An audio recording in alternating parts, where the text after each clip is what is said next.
Alright, so we got this 2016 Chevy Express 2500,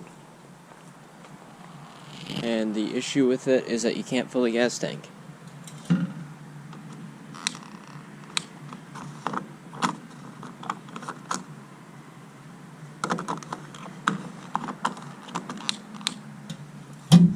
Basically, you gotta sit there and, go until it clicks, let off, go until it clicks, because the tank is not vented properly.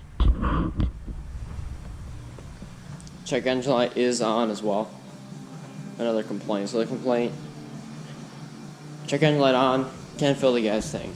So we have a new canister vent solenoid. Not saying this is what it is, but that's what it is almost all the time. That's almost always the case when you can't fill your gas tank. I have a new tool to try. It's the Think Tool Pros, or Think Tool Pro S, whatever it's called. I just got this yesterday. It came in. Finally went on sale. So I don't really know how to navigate it yet. American Chevy. Okay. So yeah, we'll see how this goes. I've seen this tool on Pine Hollow Auto Diagnostics, and ever since I saw it in his channel, I always wanted it because of how much it can do. Auto, yes. I like to get this glare off of the screen. That's a little better. Ignition's on.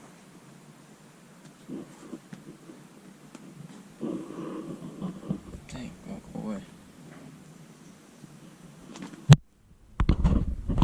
It's a little better. Yes. If I go on the steering wheel, that's any better. That's a little better. I think it does have that stability thing. I don't know what this means yet. System scan, smart scan. Choose to scan. If I said, what does that do? Oh, okay. So you could. That means.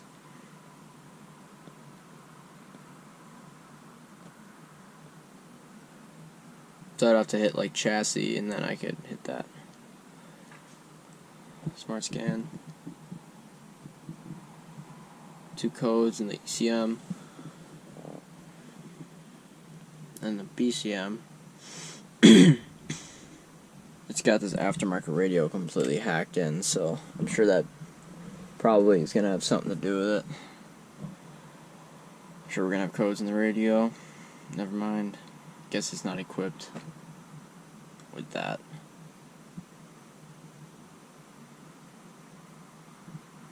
Guess I didn't really need to do a smart scan. I'm not sure what any of this stuff means yet. Okay, clear detail. I don't want to do that. Let's see what this says. Driver door ajar circuit.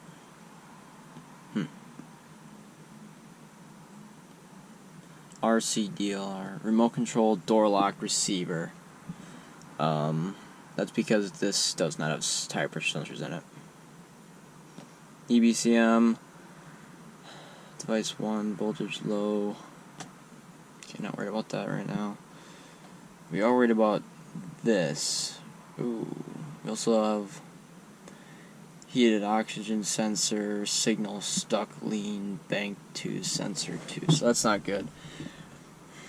Vent solenoid control circuit. This is our main concern. And I kind of figured we'd have this code because of the complaint. So let's go enter to the PCM. That was fast. Let's go actuation test. See if we can actuate that valve. Service bay test. Output controls. Evap. vent.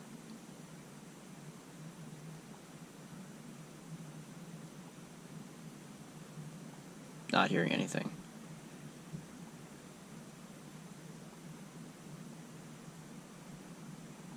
It's a super cool feature with this tool is you can do bidirect. That's obviously the main reason why I bought it, is for the bidirectional controls.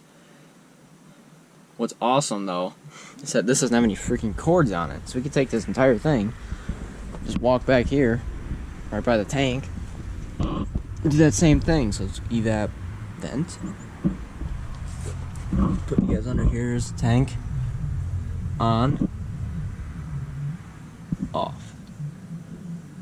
On, off. I'm hearing nothing at all. So that's an issue. Alright, so I didn't have to jack it up. It's actually really easy to get to. Right here, this wire, noticing, is kind of tugged a little tight. So, I don't know, but we're going to command it on again. I grabbed the scanner down here. Still nothing.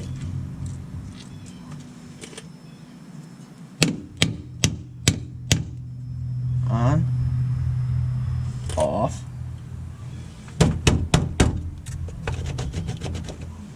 On. Off. Nothing. I don't like that. We're gonna have to address that as well. We're gonna unplug it here, if possible.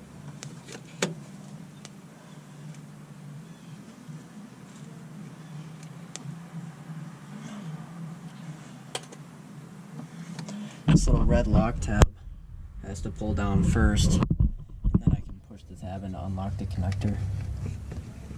Because I don't know, they liked Chrysler's idea, so they decided to copy it. So stupid.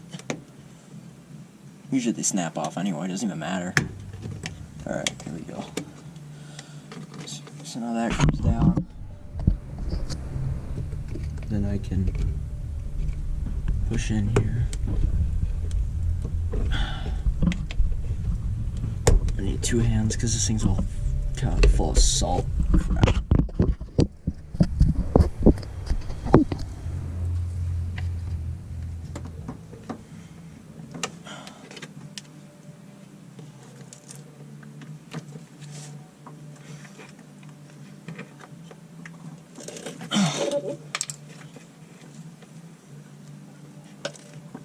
Oh my god. There we go, it's freed up now.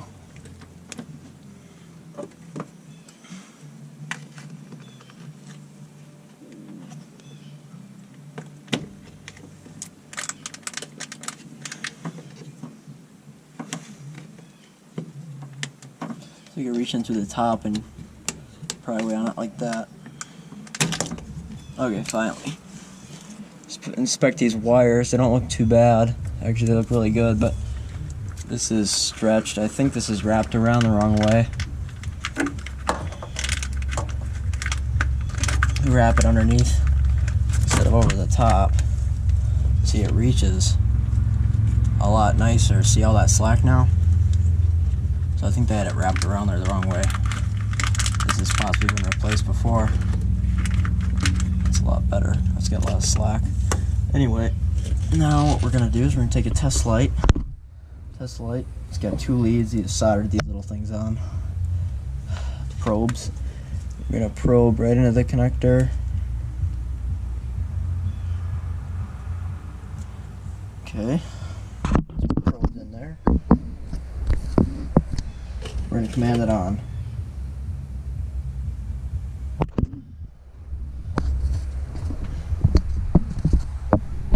And see our light lights up nice and bright. Off. On. Off. On. Off. So pretty simple test there. We have control to this connector. We have power and ground. But this is indicating that the coil is open inside because we know this wiring is good. And it can't be an intermittent problem with the wiring because if it was, then the valve would still be clicking because we have power and ground there. So we know for 100% this valve is the failure,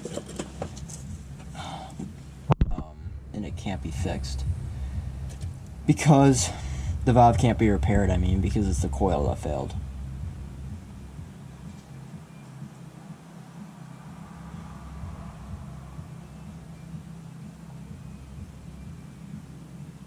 So, yeah, that's it. That's as far as the diagnosis needs to go.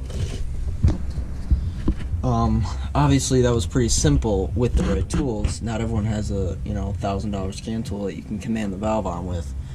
Another simple check is inspect the wiring, see if you have an issue there. If you don't see an issue with the wiring, any obvious breaks in the wire or issues with the harness, like things rubbing, just put an ohm meter on this valve, and I guarantee you, I'll put one on it later when we get it out, it's going to be reading open, and that's an easy way to tell that this valve has failed. I'm going to pop this off here. No idea how this comes apart. It's like these two little tangs have to move past. I'm sure they make a special tool for this or something. Some sort of disconnect tool that I don't have. You twist it.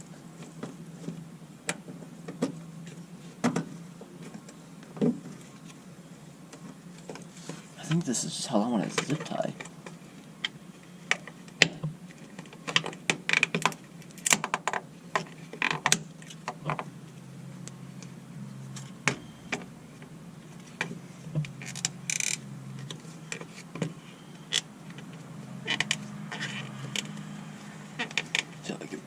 There we go. This little cover comes off now. Maybe there's a screw behind it or something. Or is it just like slid on or something? I don't know. Alright. Let's get this disconnected. I don't know how to disconnect this.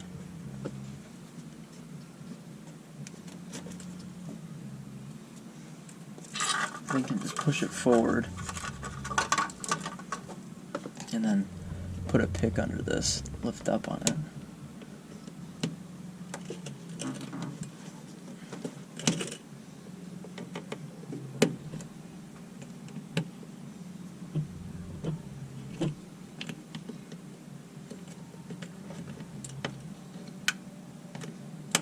Gotta get it to stay like that though.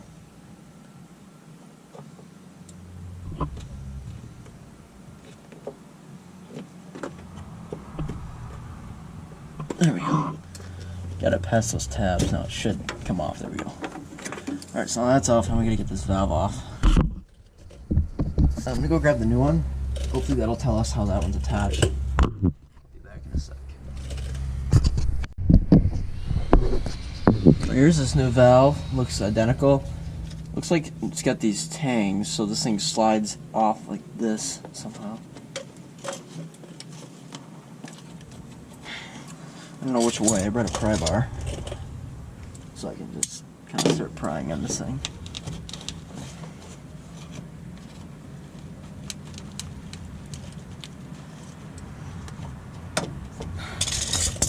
Maybe it's this way it comes off. Oh, I felt it move.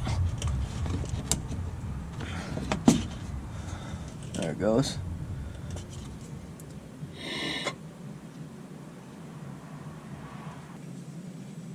Let's pop our new valve on here.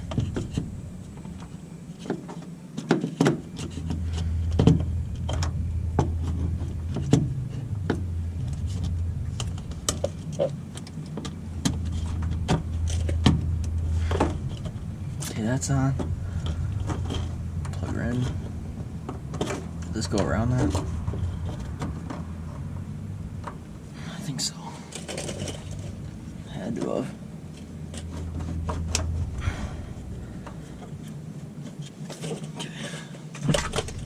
Shield, whatever this thing does.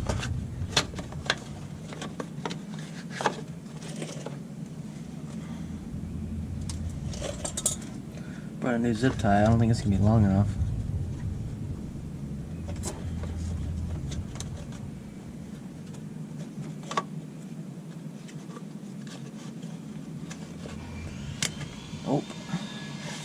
course not.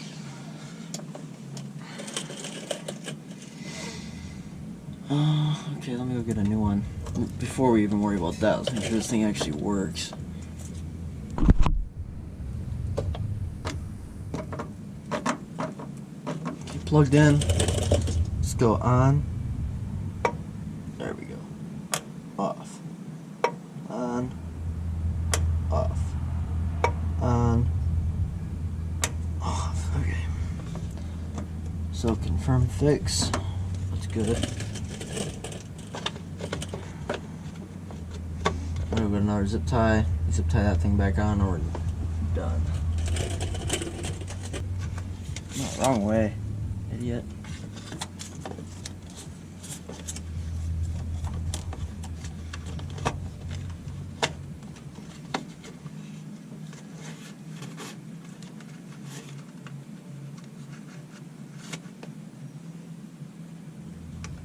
What the hell?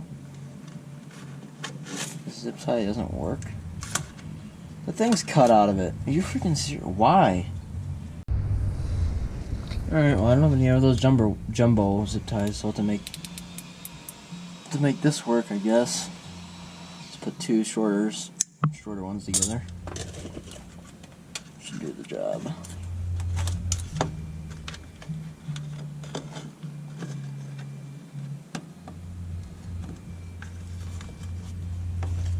Maybe not.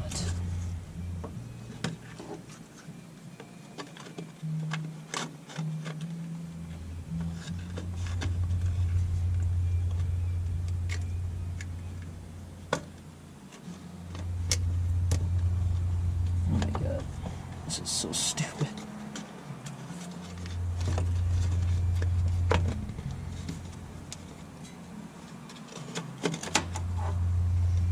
This is super dumb. I cannot believe this is being this much of a pain in the butt.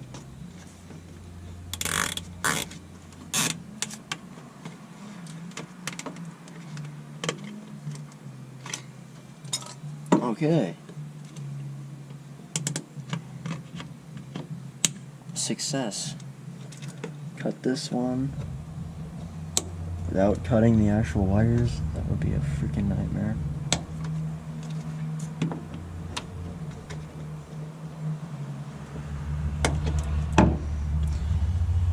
Alright.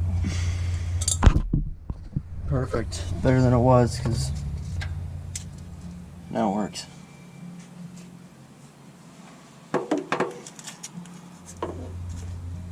So yeah, that wire is not stretched anymore. That looks good. Alright, so now we just gotta clear the codes and check to make sure that we can fill the tank now. DTC display. Okay, oxygen sensor, signal stuck lean. Actually, let's look at some freeze frame on this before we clear these trouble codes.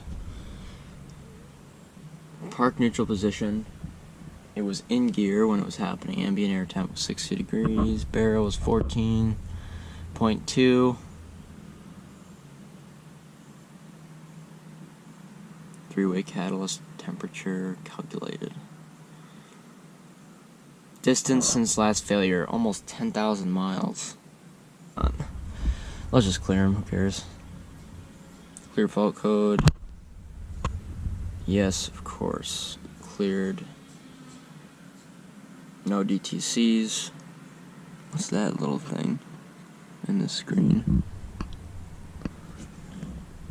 Did I already mess this screen up? There's like a little dead spot right there.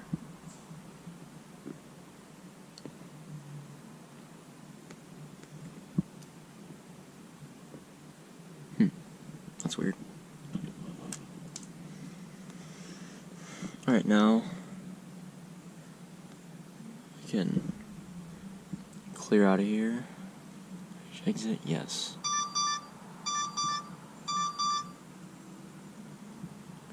Okay, pull this out. Well, it reminded us.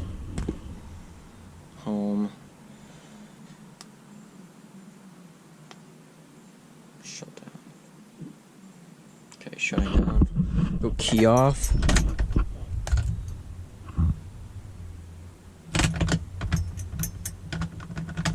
classic Chevy key.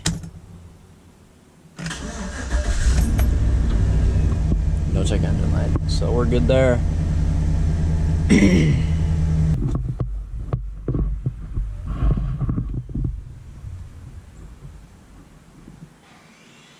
Nothing at all.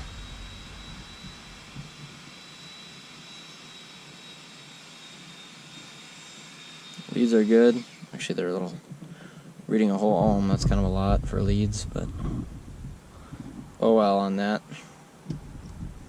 So, confirmed, that thing's junk. I wonder if there's any way to take this apart at all.